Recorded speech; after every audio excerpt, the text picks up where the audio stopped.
muy buenas noches. Sean bienvenidos una semana más a Punto de Encuentro, un programa de Canal 8 que se emite para nuestros telespectadores en las islas de Tenerife, La Palma y La Gomera. Hoy queremos tratar un tema evidentemente un poco más amable que en otras ocasiones. Vamos a hablar del Parque Nacional del Teide y su posible declaración como Patrimonio Mundial de la Humanidad. Para ello tenemos en esta mesa a tres personas de valía y con una opinión al respecto y que en muchos de los casos además toman decisiones sobre este asunto. Evidentemente por la presencia en nuestra mesa del señor Eustaquio Villalba, portavoz de la Asociación Tinerfeña Amigos de la Naturaleza, queremos darle también la oportunidad evidentemente para que haga un inciso respecto al desgraciado accidente que ha hecho que Atán y que Tenerife haya sido noticia en la última semana. Bueno, yo antes que nada aprovechar la oportunidad que me da esta televisión, este programa, para manifestar en nombre de Atán, primero nuestras condolencias a los familiares de los fallecidos, a los familiares de nuestros compañeros, y manifestar a nuestros compañeros el total apoyo de todos los socios de Atán y de muchísima gente que ha mandado su pésame y sus condolencias a la asociación, incluso a mí personalmente, por ser el portavoz y por tanto persona que asumió un poco la representación de la asociación en estos momentos tristes. Y sobre todo para darle un abrazo de ánimo a todos mis compañeros. Yo estoy aquí porque les planteé si era conveniente o no que vinieran. Ellos me dijeron que el mejor homenaje que podíamos hacer a nuestros compañeros que han desaparecido es continuar con nuestra actividad, continuar haciendo lo que ellos hacían, es decir, conociendo la naturaleza canaria y luchando por su conservación. Por eso yo quiero que estas primeras palabras sean de homenaje a estos compañeros y de apoyo a los que han vivido esta tragedia en primera persona. Evidentemente este canal también se suma a ese homenaje, pero bueno, vamos a tratar de retomar un poquito la actualidad, y la actualidad o el tema que traemos hoy, como les decía antes, es la posible declaración del Teide como Patrimonio Mundial de la Humanidad. Junto a Eustaquio Villalba está sentado en esta mesa también don Manuel Durbán, que es director del Parque Nacional del Teide. Buenas noches. Hola, muchas gracias noches por estar aquí. Y Milagros Luis Brito, viceconsejera de Medio Ambiente del Gobierno de Canarias. Muy buenas noches, gracias. Buenas noches. Pues si les parece, comenzamos a hablar del tema que nos ha traído hasta esta mesa, porque hay mucha gente que ha oído hablar, que ya en los medios de comunicación se ha ido reflejando, digamos, cada vez hay mayor presencia de esa idea que circula desde el año 2002, cuando se iniciaron los trámites, para que persigue que el Teide, que el Parque Nacional del Teide sea considerado Patrimonio Mundial de la Humanidad. Si les parece, Milagros, puedes intervenir tú inicialmente y después retomamos con el resto de los contertulios el tema. ¿Hasta qué punto es importante esta declaración? Sobre todo para que los telespectadores puedan entender qué significa que el Teide pueda ser declarado, nos comentabas antes que a lo mejor en el mes de junio, si todo sigue su proceso, Patrimonio Mundial de la Humanidad.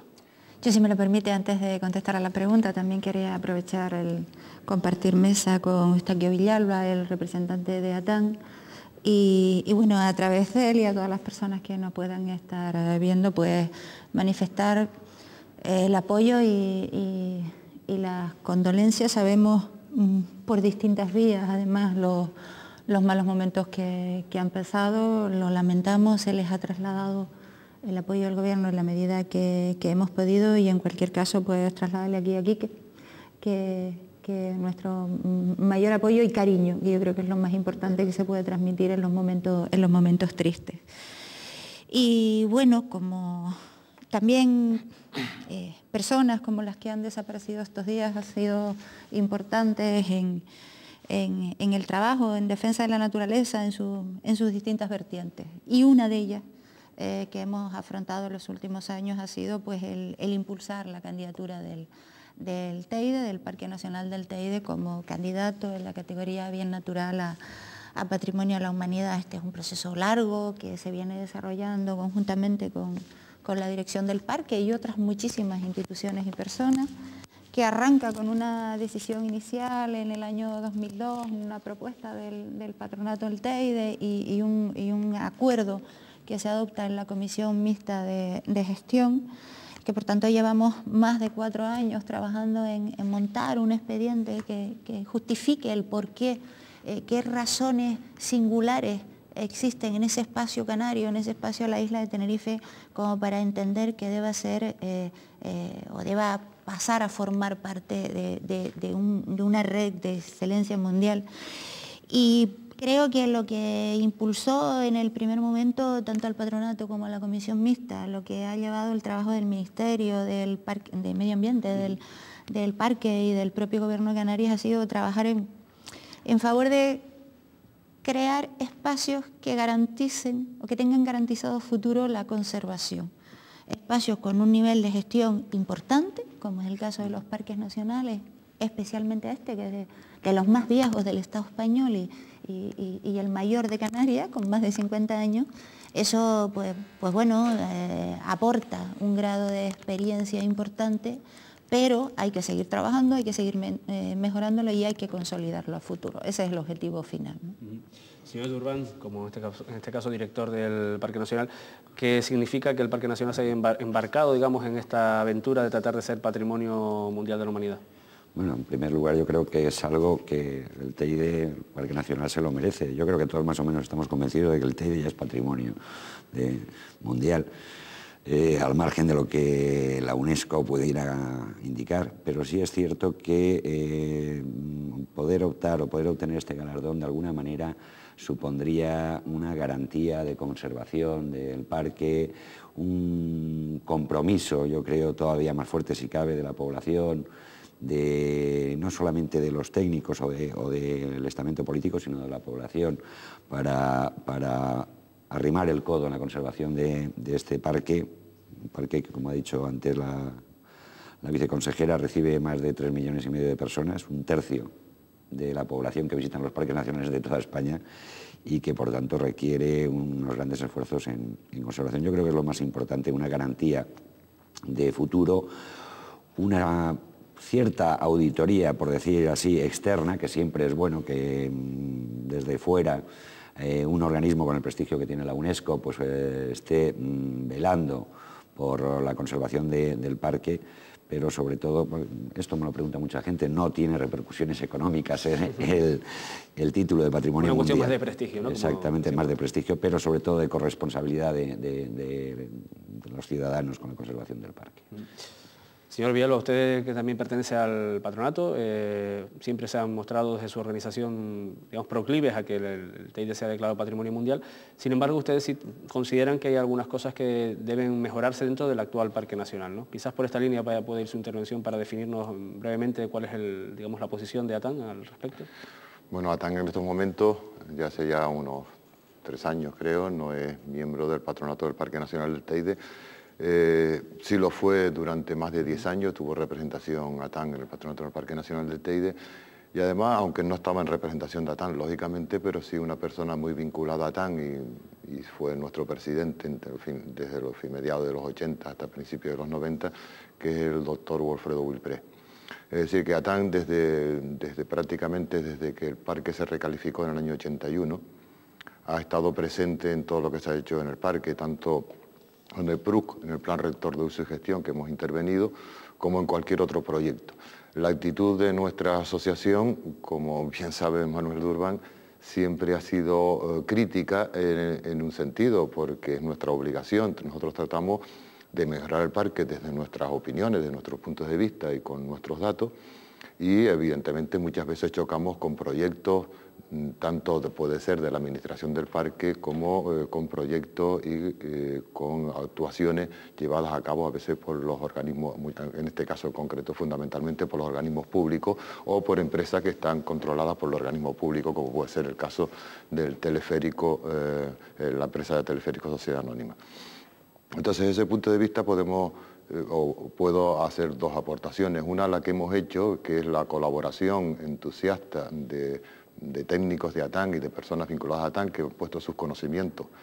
Y ahí está, en los textos que se han enviado a la UNESCO de Patrimonio de la Humanidad, las aportaciones, yo creo que importantes, que se han hecho desde ATAN a Patrimonio de la Humanidad.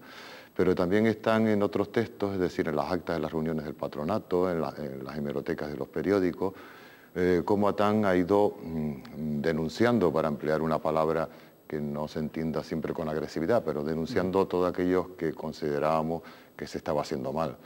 En el Teide ha habido muchos proyectos en el cual nuestra asociación creo que ha jugado un papel clave para que no se llevaran a cabo, porque creo que esos proyectos hubiesen sido precisamente un hándicap, hubiese sido un enorme inconveniente para que hoy lo pudieran declarar Patrimonio de la Humanidad.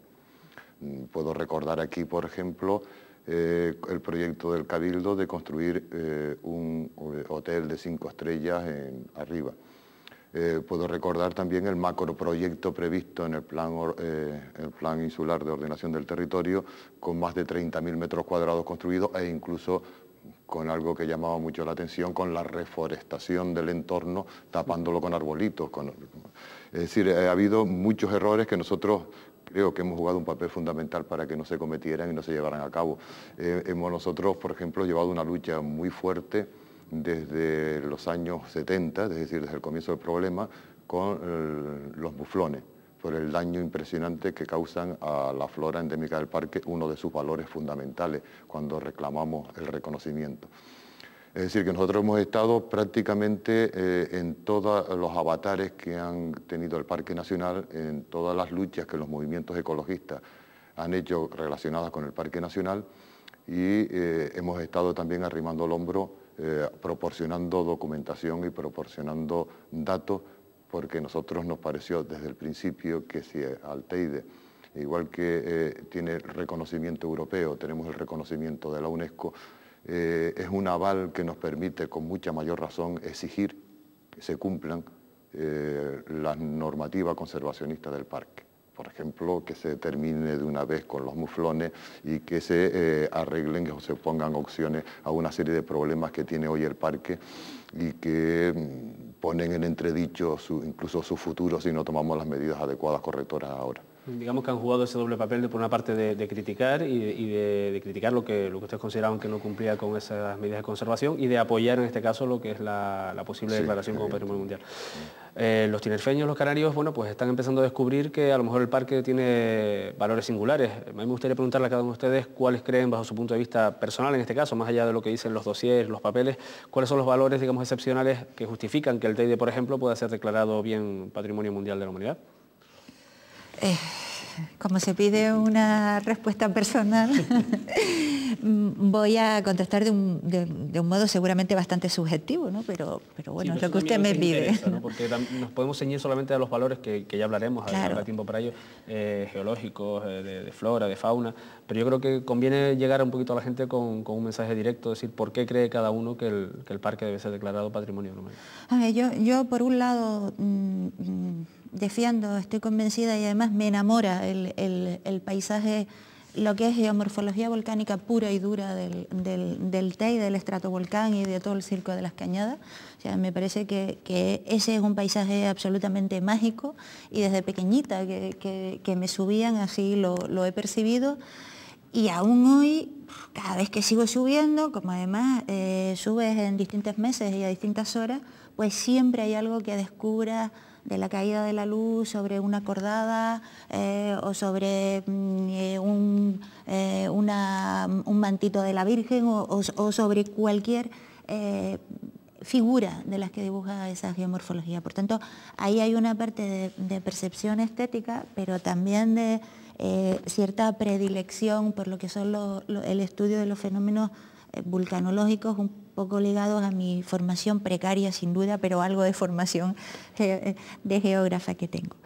Y hay otra visión que es la que tengo de niña, ¿no? Yo crecí y nací en las faldas, bueno, en uno de los sitios que mejor se ve el Teide, seguro, hay muchos lugares desde donde se tienen vistas magníficas, eso, ¿no? Claro, pero desde el fondo del Valle de la Orotava hay una vista magnífica del Teide, y yo crecí mirando hacia arriba y viendo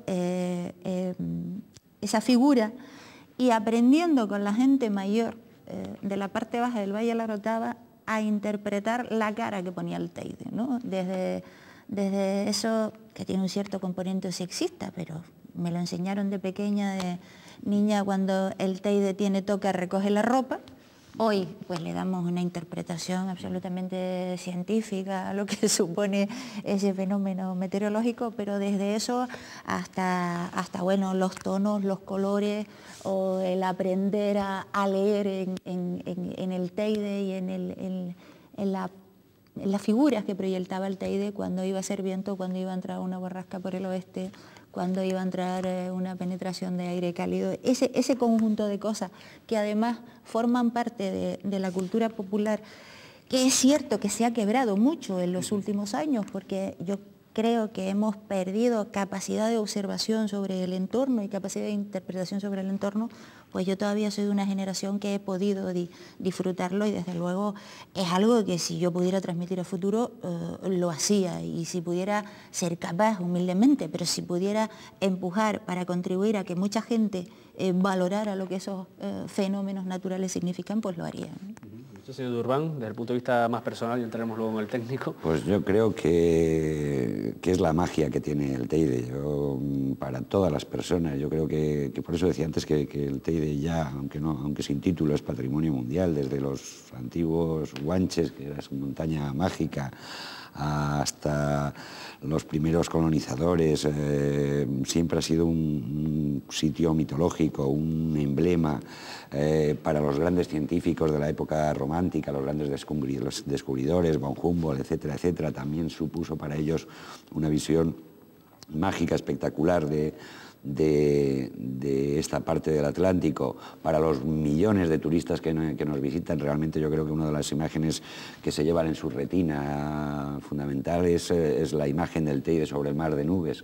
Yo creo que para todas las personas, todos aquellos que conocen el parque, esta magia que tiene este paisaje es fundamental. Y también parte de la magia va ligada a la geología. O sea, yo no sé por qué, pero creo que los volcanes siempre tienen algo de atávico, nos remueven en nuestro interior la conciencia de tiempos pretéritos, etcétera, y siempre nos hacen mirar con más respeto a la naturaleza. Yo creo que viene de estos recuerdos atávicos que tenemos. Yo creo que eso es fundamental. Y ahí está. Yo creo que lo ha reconocido, incluso el Comité Español. Te decía, Milagros, que llevamos años trabajando en esto. Es cierto, llevamos años trabajando en esto, pero en el año 2002, a finales, empezó a tomar forma la idea. En el año 2004 se consiguió incluir al Teide en la lista indicativa de España, de lugares que pueden ser declarados patrimonio, y al año siguiente ya éramos candidato de España, cuando hay paisajes y hay parajes que se tiran, con perdón, 15 años en esa lista indicativa sin pasar de la lista a la candidatura. Es decir, yo creo que ha sido meteórico el Teide, lo cual de alguna manera significa que en toda España se reconoce la especial magia, la especial valía del Teide. Y señor Villalba, ¿usted cómo lo ve? Bueno, pues lógicamente uno ve el Teide con las gafas de su formación y de su cultura. Yo me pasa como a Milagros, que soy geógrafo de formación, y entonces me he dado cuenta que el Teide es una montaña muy singular. Todas son singulares porque todas son distintas, pero es singular porque el Teide es una montaña con historia. Si un lugar puede ser impactante, espectacular, pero si no es percibido, no es conocido, no da lugar a esas impresiones que nos han comentado con anterioridad, evidentemente ese paisaje no existe. Entonces, pero el Teide, por el contrario, es un paisaje con historia. Nace desde la época romana, tenemos ya las primeras referencias, y eso es lo que va a dotar al Teide de un aspecto singular, aparte de sus valores geológicos, de sus valores botánicos, del valor del conjunto de sus ecosistemas. El Teide además tiene una característica que lo hace llamativo y que lo hace tan atractivo, y explica en gran medida por qué tanta gente ha querido visitarlo, no solo de ahora, es lo que llamó un historiador la picomanía desde el siglo XIX, venir y visitar el Teide. Y la razón fundamental es que el Teide es una montaña además mítica desde la época clásica, pero es mítica en la Edad Media, cuando tenemos las primeras crónicas que nos hablan del Teide. Es una montaña en la cual se enlaza también con la visión que tenían los aborígenes, de esa visión mítica, pero sobre todo el Teide es una montaña que está directamente en el libro de la ciencia. Si nosotros leemos el libro del conocimiento científico, cómo ha ido progresando, el Teide aparece siempre en esos capítulos. Aparece en capítulos importantes de la geología, en el de la flora, en el de la fauna, es decir, en todo lo relativo a sus valores naturales. Lo encontramos desde el siglo XVIII con todas las expediciones científicas, lo encontramos con el padre de la geología, Laie, que visita y que dibuja el Teide. Lo encontramos entre los astrónomos, que ya desde muy antiguo, ya incluso desde el siglo XVI se decía lo bueno que era mirar las estrellas y los astros desde allá arriba. Ya cuando se inventa en el 17 el telescopio, al poco tiempo ya hay propuestas de instalar telescopios en el Teide. El Teide está presente, por tanto, en toda la carrera del conocimiento científico que comenzó a acelerarse en el siglo XVIII hasta llegar a hoy. Y además el Teide tiene otra particularidad además en esa historia de la ciencia. Y es que gracias al Teide y a los estudios del Teide, algunos geólogos han podido aportar nuevas teorías, nuevos paradigmas científicos que han revolucionado el conocimiento de la vulcanología internacional. Es una de las aportaciones que se ha hecho desde Canarias a la ciencia, quizás la última de las grandes aportaciones que ha hecho el Teide, en la cual jugó un papel fundamental, no único porque hubo más gente, como fue también Juan Coello y como ha sido José Manuel Navarro, etcétera, que han permitido consolidar la teoría de los deslizamientos gravitacionales a partir de los estudios en telesforo sobre el Teide y los valles colindantes al Teide. Es decir, que el Teide, por tanto, tiene unos valores impresionantes que se los ha dado la historia y al mismo tiempo sus valores geológicos han incrementado ese valor histórico. Evidentemente tiene una doble vertiente tanto científica como sentimental, ¿no? De eso estamos hablando. Respecto a lo que los canarios no conocemos del Teide, porque parece mentira, pero está ahí al lado y hay cosas que sabemos sabemos o no sabemos de sus valores geológicos, de flora y de fauna, que evidentemente se han defendido para elevarlo bueno, que de momento sea candidato a Patrimonio Mundial. ¿Podrían explicarnos brevemente digo, porque la verdad es que tampoco podemos entrar en muchas profundidades, pero sí cosas que nosotros los canarios no sepamos que en el Teide, por ejemplo, hay, porque sí hay gente que puede saber que está pues la violeta del Teide, puede saber que... Pero bueno, estamos hablando de las cositas que en ese enorme dossier que se ha presentado ante la UNESCO, ustedes podrían destacar y que desgraciadamente los canarios todavía no conocemos, ¿no? O sea, quizás igual por ahí podría estar bien para que los telespectadores tuvieran una visión de contraste, ¿no? Porque está aquí al lado, pero no lo conocemos tanto. Yo creo que hay muchísimas cosas que todavía no se conocen de los valores que alberga el Teide. Hay manifestaciones que son casi simbólicas, como las que usted acaba de nombrar, pero yo creo que se desconoce, por ejemplo, en la línea de la intervención que estaba haciendo Eustaquio Villalba ahora, se desconoce lo que ha supuesto de verdad para el avance del conocimiento de la ciencia en diferentes campos a lo largo de diferentes periodos históricos. Se desconoce pues la complejidad geológica y geomorfológica del Teide. O sea, todos sabemos que es un volcán. Habitualmente, si salimos a la calle y chequeamos qué es la primera palabra que son capaces de decirnos cuando nosotros emitimos la del Teide, un altísimo porcentaje dirá volcán.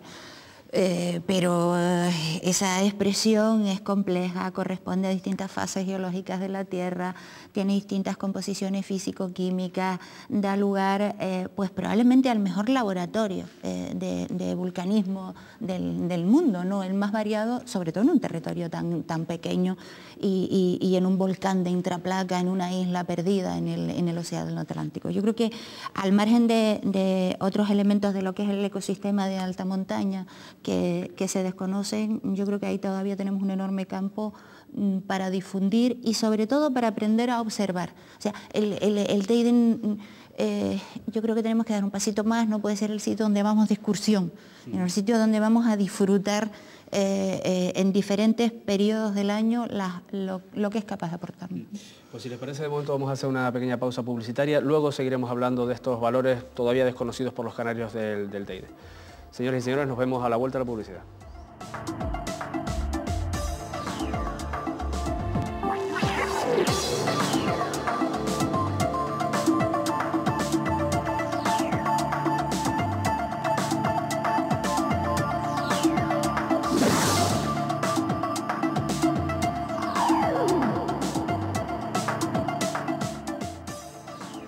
Hola, buenas noches. Aquí seguimos en Canal 8, en Punto de Encuentro, hablando hoy del Teide y la posibilidad de que sea declarado Patrimonio Mundial de la Humanidad. Estábamos justo antes de la publicidad comentando algunos de esos valores que los canarios no conocemos de nuestro Teide. Y quería aprovechar la ocasión para preguntarle evidentemente al director del Parque Nacional cuáles son esos valores tanto de flora y de fauna, que son los que quizás llamen más la atención, que muchos de los canarios no conocemos y que tenemos endemismos evidentes, clarísimos y por su propia definición únicos en el Parque Nacional. Bueno, no cabe duda que la flora del parque es una de las estrellas, es de los recursos naturales del Teide y de las Cañadas. Hay 220 especies vasculares, o sea, plantas superiores en el parque, de los cuales la mitad son endemismos bien canarios o bien tinerfeños. Y de estas 220 hay 16 especies que únicamente podemos encontrar en el área de las Cañadas. Es decir, en ningún otro lugar del mundo podemos ver estas especies. Por ejemplo, la violeta, por decir una de las más conocidas, pero hay muchas otras. La flora del parque es resultado de las especiales condiciones que allí se dan. Siempre se ha dicho que el Teide es una isla dentro de una isla. Al estar situada por encima de la capa de inversión, por encima del mar de nubes, el clima de las Cañadas es completamente diferente al resto de las Islas Canarias. Se convierte en un lugar, digamos, extraño, y la especiación que ha tenido que tener lugar, la adaptación de las especies vegetales para sobrevivir en estos lugares tan específicos, ha dado lugar a este alto grado de endemicidad.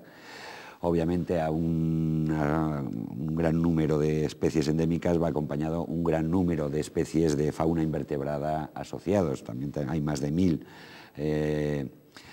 invertebrados inventariados en el Parque Nacional, lo que la gente conoce como bichos. Realmente nos fijamos más en los grandes animales, en el lince o en el águila, en el guirre. Pero bueno, la estrella en fauna, desde luego, son los invertebrados. Realmente de vertebrados no hay demasiada variedad, como en todos los ecosistemas insulares. Hay 5 especies de quirópteros, eso sí es importante en un lugar tan reducido, y una veintena de aves, algunas tan bellas y tan escasas no por el número, sino por estar reducidas a las comunas de Tenerife, como el pinzón azul. De todas maneras, cuando nos pusimos a estudiar realmente el documento, cómo presentar ante la UNESCO la candidatura del parque, fue un tema complicado, porque para nosotros todo merecía ser, era único, excepcional, singular, etcétera. La flora, la fauna, la historia científica, la arqueología. Hay más de 1000 yacimientos arqueológicos inventariados en el Parque Nacional, bien de cabañas, guanches, bien de zonas donde se construían las tabonas, donde se construían sus herramientas con obsidianas, enterramientos, etcétera. Para nosotros todo era digno de remarcarse como para la candidatura de Patrimonio Mundial. Aquí nos ayudó mucho un experto que contratamos, experto en temas de patrimonio mundial, que había viajado por todo el mundo, y de resultas de este trabajo llegamos a la conclusión de que nos teníamos que centrar solo en recursos naturales, o sea, no natural, cultural, porque creíamos también que al ser el principal yacimiento arqueológico de la cultura guanche podíamos incluir este aspecto.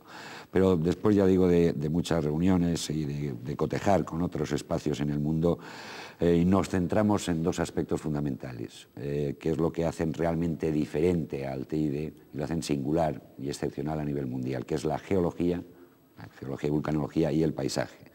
Y todo el resto, aun siendo importantísimo, la flora, la fauna, los recursos arqueológicos, la propia historia científica del parque,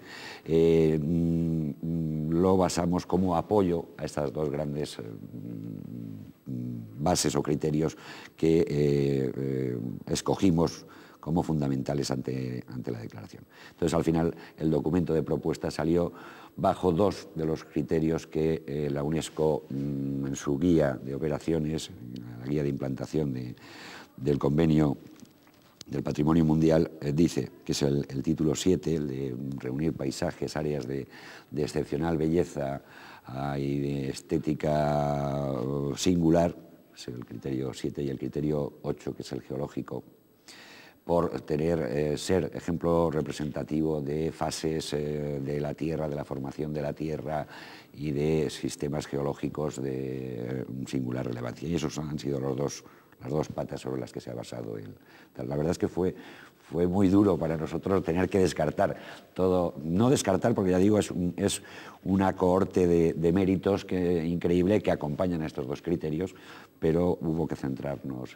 La candidatura a Patrimonio Mundial es muy dura, hay muchos espacios en el mundo que tal, y teníamos que apuntalar bien las bases científicas de la propuesta. Bien, pues hasta aquí un poquito lo que son los valores, digamos, naturales que alberga el Teide para ser declarado Patrimonio Mundial. Pero, señor Villalba, ¿va a cambiar mucho, bajo su punto de vista, la declaración o no declaración del Teide como Patrimonio Mundial, el uso, la gestión, el disfrute, digamos, de los tinerfeños, los canarios, de nuestros visitantes del Parque Nacional? Espero que sí, pero no por la declaración en sí misma, sino por las consecuencias que de ella se deriven. Espero que con la declaración, si así se aprueba, esperemos que sí, suponga cortar un poco muchos de los problemas de las actuaciones que se han ido haciendo en el parque y que nosotros consideramos que se han hecho mal. Consideramos que el título de Patrimonio de la Humanidad da un aval suplementario a la hora de exigir una mejor conservación del parque, a la hora de exigir una mejor distribución de las visitas, un problema gravísimo que tenemos en el Parque Nacional, y que se imponga esa visión. Quizás eso contribuya, sobre todo algo muy importante, a que se cambie la visión de un parque que hay que rentabilizar económicamente, como dicen muchos políticos, a un parque que hay que rentabilizar desde el punto de vista de su conservación y del aprovechamiento de la sociedad, que no solo es lo científico, sino también es el disfrute del visitante. También tiene otro valor pedagógico fundamental, los profesores lo sabemos muy bien. El parque lo utilizamos como una gran aula de naturaleza que nos permite a los alumnos que vean aquellas cosas que les enseñamos en los libros y que la puedan ver, practicar, caminar sobre ello, ver todos los fenómenos del volcanismo de Canarias, que lo podemos observar en el Parque Nacional. Es decir que para nosotros puede ser una buena oportunidad para tener más fuerza a la hora de exigir un mayor control. Es verdad que ahora el parque, hay que tener en cuenta que el parque está en un momento de tránsito en cuanto a su gestión, que el parque, las administraciones del parque, por incumplimiento de la sentencia del Tribunal Constitucional, va a pasar ahora a las comunidades autónomas. Sí, ahora depende del Ministerio y pasará a las comunidades. Para nosotros, mirando los precedentes, no determinamos el futuro, pero sí nos inquieta. Y los precedentes de las administraciones canarias con respecto al Parque Nacional han sido a lo largo de los últimos 20 años unas actuaciones perjudiciales en la mayor parte de las veces, y en algunos otros casos con unas pretensiones absolutamente contrarias a los valores precisamente que se recoge en lo de Patrimonio de la Humanidad. Hombre, si conseguimos que tanto los ayuntamientos que son propietarios de terreno como el Cabildo deje de mirar al parque como un lugar donde se puede cobrar, sacar dinero, como un valor económico a rentabilizar de acuerdo con el número de visitantes, cuando el Cabildo, por ejemplo, de Tenerife asuma que el teleférico es una concesión que responde a determinada época y que no se puede mantener, algo que el Cabildo es el principal accionista, en las condiciones visuales, paisajísticas, con un impacto gravísimo como el que tiene la terminal del teleférico. Si sirviera para que estas autoridades pues no hicieran las cosas sin contar con la normativa, por ejemplo el teleférico, que ahora recuerdo uno de los casos, cambia las cabinas sin contar, o cambia o hace obra sin contar con el informe preceptivo del Patronato del Parque Nacional del Teide. Hay que eliminar esa presión para convertir al Teide en un parque turístico, desvirtuando lo que debe ser un parque natural. Y yo creo que la Declaración de Patrimonio de la Humanidad es un aval para aquellas personas que llevan muchos años, aquellas asociaciones que llevan muchos años luchando para conservar lo más natural posible nuestro gran parque nacional. Y señora viceconsejera, ¿en qué va a cambiar, digamos, si finalmente el Teide es declarado Patrimonio Mundial, en qué va a cambiar para los ciudadanos de Canarias, digamos, el acceso, sin limitaciones a determinadas actividades? Algunos de los asuntos que ha podido apuntar el señor Villalba. Eso, hablando en futurible, evidentemente, ¿en qué va a cambiar para nosotros, para los ciudadanos de a pie? Yo hay parte de la intervención del representante de ATAN que comparto, otra no. Yo sí comparto que eso es un reto a futuro, y parte de ese reto pasa por ser conscientes que tenemos que ser capaces de garantizar la conservación. Y yo creo que en Canarias somos capaces de garantizar la conservación de los parques nacionales y de los parques nacionales que hayan obtenido el respaldo de UNESCO y sean Patrimonio de la Humanidad. Y tenemos un ejemplo en el Parque Nacional de Garajonés, Parque Nacional de Garajonay lleva 20 años ya de reconocimiento por parte de la UNESCO, y yo creo que ha supuesto un sobreefecto de protección, y creo que tenemos un parque nacional, en el caso de La Gomera, con mejoras que se pueden realizar en él, en la gestión seguro, pero en unas magníficas condiciones. Y con el Teide tiene que ser lo mismo. Y respecto a los cambios en el modelo de gestión, es verdad, eso está encima de la mesa, se han producido las diferentes sentencias del Tribunal Constitucional. Hasta este momento y desde el año, a partir del año 97, pero con efectividad desde el año 99, el sistema de gestión de los parques de Canarias está compartido entre el Ministerio de Medio Ambiente, el Organismo Autónomo Parques Nacionales y el Gobierno de Canarias. Creo que hemos hecho un trabajo lo más razonable y respetuoso en colaboración con las direcciones y conservadores de los parques nacionales, y así tiene que ser a futuro. Yo misma he dicho en varias ocasiones que creo que hay que hacer un esfuerzo de prudencia a la hora de recibir esa transferencia. Una transferencia que tiene que estar pensada, meditada, bien dotada y debidamente organizada en Canarias. En este momento yo sé que está ya en fase final de debate en el Senado.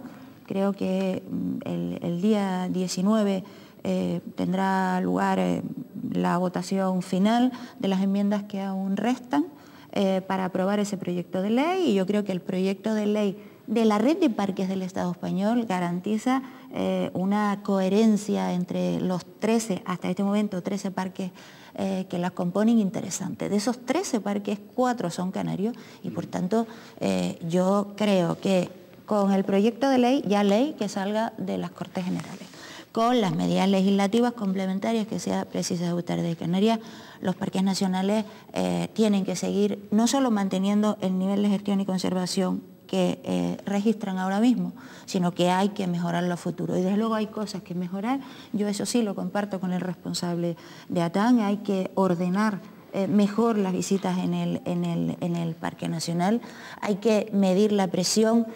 Yo tampoco soy partidaria de compartir, es un espacio de excelencia y que hay que manejar con mucha sensatez, pero tampoco puede ser algo alejado de la población. Yo creo que si hay un valor que tiene todos los parques en general en Canarias, pero el Teide de una manera especial, es la vinculación con la población. Y creo que eso hay que potenciarlo y canalizarlo y trasladarle al conjunto de Canarias, a sus responsables políticos y a todas las personas que vivimos en estas islas, ¿qué es eso tan precioso y tan singular y tan único que tenemos entre manos para disfrutarlo? No para mantenerlo alejado del uso y disfrute, sí, sino para mantenerlo. Se han hablado en ocasiones, si me permite interrumpirla, se han hablado en ocasiones de algunas medidas de control de acceso, por ejemplo, muy claro, ¿no? Control de acceso de vehículos, control de acceso de visitantes. Respecto a ese tipo de medidas, un poco, digamos, para limitar lo que llamamos, entre comillas, la presión sobre el Parque Nacional, ¿esta declaración puede ayudar a eso, o el debate tiene que hacerse aquí sobre el control y la declaración no se va a meter en estos detalles, digamos? Vamos a ver, en mi opinión, la declaración no va a entrar, va a entrar en cómo se está gestionando ahora mismo y si hay un modelo de gestión o no. Por fortuna, el Parque Nacional del Teide tiene un plan rector de uso y gestión aprobado, que hay que modificar, creo que en el año 2008 toca la revisión de ese PRUC en concreto. Por tanto, ahí hay una oportunidad, además en esa fase de debate público, porque tiene que ser necesariamente así, y con participación de administraciones, asociaciones, instituciones de diferente tipo, y ahí creo que ese es el momento en el que tenemos que afrontar, con declaración o no, sí, porque en el 2008 ya sabremos si se ha incorporado o no, pero aunque la Asamblea y los países que votan en junio del año 2007 diga que hay otros espacios importantes y el Teide en esta jugada no le toca, aunque eso fuera así, de todas maneras, esta sociedad y los responsables y las personas gestoras del parque tienen que plantearse en el año 2008, cuando se reduce el PRUC, el mejorar el sistema de control y erradicación de las especies invasoras, el plan maestro de acceso, eliminación de cargas contaminantes añadidas como consecuencia de las visitas, y ordenación, o mejor ordenación de las visitas. Eso hay que plantearlo de todas maneras, en mi opinión. Sí, claro. Y señor Durban, por ejemplo, se ha hablado en ocasiones de, bueno, le quería preguntar exactamente, en el dossier se plantea que coincide exactamente lo que es la superficie del parque con la superficie que se está solicitando para que sea declarado Patrimonio Mundial. ¿Es exactamente los límites actuales del parque? Efectivamente, son exactamente los límites actuales. En el caso de que hay futuras ampliaciones del Parque Nacional, pues a lo mejor con la finca, con el campo de tiro del Ministerio de Defensa, eso habría que hacer otro expediente de ampliación de los límites del patrimonio mundial, porque el patrimonio no se le concede a una figura legal, Parque Nacional, sino a una determinada área, con lo cual habría que promover a posteriori una ampliación del patrimonio mundial. Estas ampliaciones no son tan complicadas como puede ser la propia. Y hay otro concepto que se maneja siempre cuando se habla de patrimonio mundial, que son las zonas tampón. Este es el nombre que se les da. Bueno, la conocemos sobre todo en la época en la que San Cristóbal de la Laguna fue declarado Patrimonio de la Humanidad, en 1999. Respecto a lo que es la zona tampón del parque o de la superficie que se quiere declarar, ¿se regulan algún tipo de actividades, igual que se hace pues, otro tipo de bienes, ¿no? Bienes culturales o bienes naturales? Sí, vamos a ver. UNESCO no solamente solicita que se le envíe documentación sobre los recursos naturales, sino cómo están gestionados y cómo están protegidos. Entonces, una parte importante del documento es la gestión, la conservación del parque y su protección. Y, de hecho, la visita del experto de UICN sobre el terreno, yo quiero pensar que porque él mismo se ha dado cuenta que los recursos naturales eran magníficos y no podían ponerse en duda, se centró fundamentalmente en temas de gestión. La UNESCO no va a entrar o no entra en principio en cómo se gestiona, es decir, si se le da el galardón de Patrimonio Mundial es que se gestiona bien, no va a entrar en temas de detalle como los accesos, etcétera, pero sí es cierto que ya en el documento que enviamos, también lo exigen, en el apéndice, en el anexo de amenazas sobre el espacio, las dos amenazas potenciales fundamentales de origen antrópico, o sea, generadas por el hombre, son la presencia de herbívoros introducidos, conejo y muflón. Hay planes en marcha para controlar la población de conejo y para erradicarla del muflón. Ahora entrará Eustaquio con el muflón, me imagino. Sí. Es complicado erradicar un herbívoro de este tamaño, además es un tema a nivel insular, no es un tema a nivel solamente de parque, pero el segundo gran aspecto, o el segundo gran problema del que nos preocupa es precisamente el elevado número de visitas.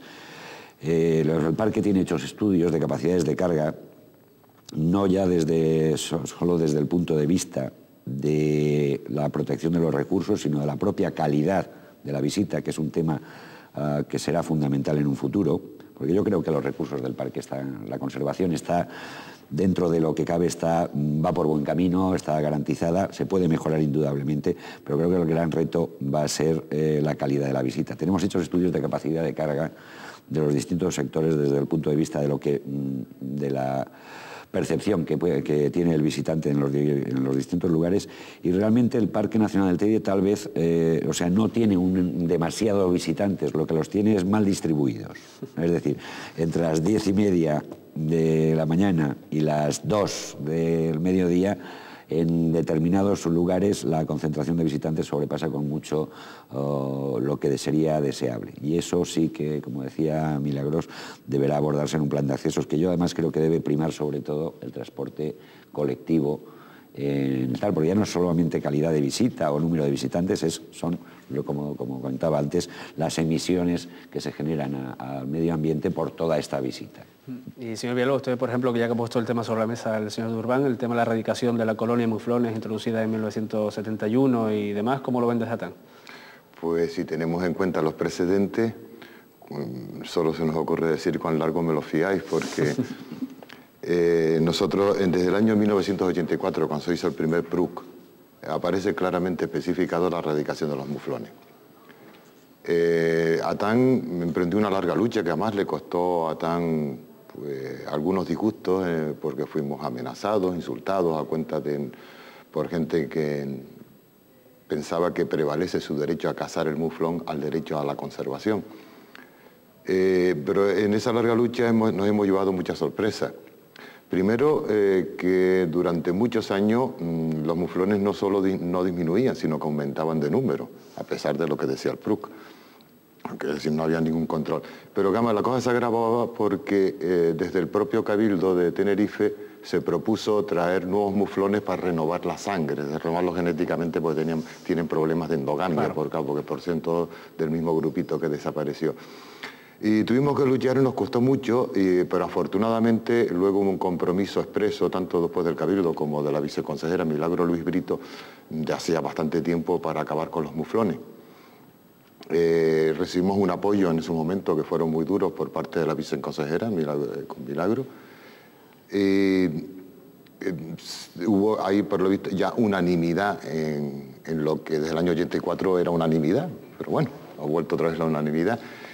Pero lo que no ha vuelto, lo que sigue habiendo es un problema. Los muflones todavía existen, todavía no se han logrado erradicar. Sé que ahora reconocemos que ahora en los últimos tiempos sí ha habido un intento más serio de erradicación del muflón, por fin. O sea, eso, pero estoy hablando que nosotros llevamos en esta lucha, por tanto, muchos años. Son pequeñas cosas que nos indican a veces que quienes tienen la responsabilidad sobre el territorio desde las administraciones públicas a veces tienen un concepto equivocado de lo que es un parque nacional, un espacio natural protegido, y lo que es un uso social de ese territorio. Es decir, yo recuerdo con absoluto asombro, no ya lo que les comentaba antes, que vinieran desde el Cabildo a proponer un hotel de 5 estrellas en Las Cañadas, sino el día que el consejero de Medio Ambiente vino a proponer a la aprobación del patronato una etapa del Rally París-Dakar en el Parque Nacional del Teide. Entonces, claro, eso nos permite a nosotros decir, bueno, con todas estas cosas, hoy por hoy, a lo largo de la experiencia de ATAN de todos estos años, han sido las administraciones públicas los principales responsables de la mayor parte de los desaguisados o intentos de desaguisados que se han hecho en el Parque Nacional del Teide. Señora viceconsejera. Sí, ya digo lo que se ha Sí, evidentemente ha reconocido también el señor Villalba. No han vuelto a proponer otra etapa del rally ni hacer otras concentraciones multitudinarias en Las Cañadas. Creo que es importante el que miremos para atrás y veamos los errores que hemos cometido, y además creo que es muy importante el papel que han jugado y que juegan las organizaciones no gubernamentales en ese sentido, que es ese papel de ir por delante. Pero yo sinceramente creo que hay cosas en las que ya, por fortuna, hemos entrado en un camino de no retorno. O sea, yo creo que en este momento todavía nos queda mucho por avanzar. Y hay otras cosas en las que me gustaría ser igual de contundente y tengo más dudas. Pero en esta, en concreto, yo creo que con dificultades, con muchas personas pasando muchos malos ratos, pero creo que por fortuna, y en este momento, claro, son las propias administraciones públicas las que tiran.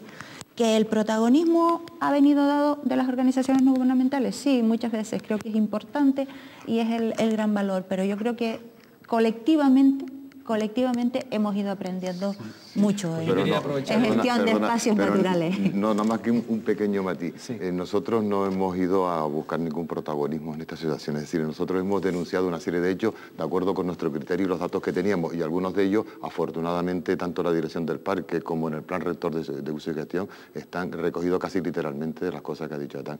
Nosotros no hemos buscado en ese sentido... No utilizo protagonismo de una forma peyorativa, ni mucho menos, al contrario. Quiero decir, yo creo que es importante que las personas nos sintamos colectivamente protagonistas de las cosas, porque eso nos hace defenderlas con mayores ganas y con mayor convencimiento. Lo decía en ese sentido. Sí, hombre, Atán en ese sentido es protagonista, porque son muchas horas de muchos compañeros de Atán dedicadas al Parque Nacional del Teide. De mucha gente. Tú hablabas antes de una persona que sí que me gustaría nombrar de una manera expresa por reconocimiento personal y de muchos tipos, que es el propio Wilfredo Ulpret, pues bueno, en su condición desde el patronato, desde la universidad, y en esta última etapa, que además yo creo que le he echado una ilusión que desde luego yo humildemente agradezco, ¿no? Pues y ahí ha habido muchas personas con distinto nivel de proyección trabajando. Sí, les informo, nos quedan apenas 2 minutos, y sí me gustaría que la viceconsejera explicara de alguna manera cuál es el tránsito, brevemente, evidentemente, porque no nos queda mucho más tiempo, que le queda, digamos, a la propuesta del Teide como Patrimonio Mundial de la Humanidad de aquí a junio. ¿Cuáles son los pasos a seguir, los hitos de los que tenemos que estar pendientes de aquí a junio? Pues con los datos que tenemos en este momento en la mano, la reunión del panel de expertos de la Unión Mundial de Conservación de la Naturaleza, que será previsiblemente a finales del mes de febrero o principios de marzo. Si ese dictamen que ellos elaboren es favorable a la propuesta, pues se pasará ya, digamos, a la fase final, que es la de elevarlo al conjunto de países que deberán votar finalmente en el mes de junio en Nueva Zelanda. Ahora bien, entre ese periodo final, entre el momento en que se produzca el dictamen de la Unión Mundial de Conservación de la Naturaleza y el momento en que tenga lugar la votación, sí que necesitamos un enorme apoyo y despliegue en el exterior, claro, porque todas las personas que estamos aquí y muchísimas de las que nos puedan estar viendo estamos convencidas de lo que estamos diciendo, pero se trata de que las 22 embajadores o embajadoras que depositen el voto... 21 porque 21. España no puede no cuenta votar. En este caso, pero bueno, que España tiene que estar muy convencida, es muy importante que la embajadora de España esté muy convencida para que haga su labor de trabajo en red con el resto de sus colegas, ¿no? Y finalmente depositen el voto. Ese es el itinerario de una forma muy sintética. Y de momento los apoyos en Canarias y fuera de Canarias son bastantes, ¿no? Estábamos hablando hace un rato de más de 32.000 personas que a título particular ya han apoyado la declaración. En cuanto a empresas e instituciones, más o menos supongo que el panorama es parecido. Sí, hay muchísimas. Ha habido en este caso pues esas 32.000, más de 32.000 personas que de manera individual han decidido, o sea, voluntariamente han querido adoptar ese apoyo. Colegios profesionales, los dos centros superiores de investigación de Canarias, La Laguna y Las Palmas, todos los ayuntamientos de la isla de Tenerife y en el conjunto de Canarias, pues 70 y pico del 87, los 87 en los que se reparte Canarias, la mayor parte de los cabildos, no todos, pero sí la mayor parte, asociaciones no gubernamentales, grupos ecologistas, personas de reconocido prestigio, expertas, el Ministerio de Medio Ambiente, el Parlamento de Canarias, el Gobierno de Canarias, el Senado, todas las fuerzas políticas con representación en el Senado, en fin, un conjunto de apoyos importante que ahora hay que, si pasamos ese dictamen de UICN, pues trasladar a las personas que finalmente tengan que votar. Todavía hoy cualquier ciudadano puede entrar en la página web, que creo que es tidpatrimoniomundial.com, y ahí, digamos, expresar su adhesión a la propuesta, ¿no? ¿Es así, no, señor Durrón? Sí, sí. En la página web hay un enlace donde uno puede, poniendo sus datos, apoyar la candidatura y entrar y engrosar el número de personas. Yo creo que esto es importante no solamente por lo que pueda aportar de cara a la candidatura, sino por elevar el nivel de compromiso que comentaba yo antes de las personas y de los ciudadanos con la conservación del parque. Y aparte de ATAN, muchos grupos ecologistas también han apoyado ya la propuesta, ¿no? O prácticamente todos. La inmensa mayoría de los grupos ecologistas hemos apoyado una declaración que para nosotros, como les decía antes, es un bastón fundamental que nos sirve de apoyo para llevar a cabo nuestra crítica, apoyo y colaboración, lo que de todo hacemos, con el Parque Nacional y para que el Parque Nacional siga conservando esa maravilla que es. Pues muy bien, hasta aquí ha llegado el programa de hoy. Ha sido casi una hora prácticamente hablando del Teide y la posibilidad de que sea, en este caso, Patrimonio Mundial de la Humanidad. Nosotros no nos queda otra cosa que agradecer su presencia y esperarles aquí la semana que viene.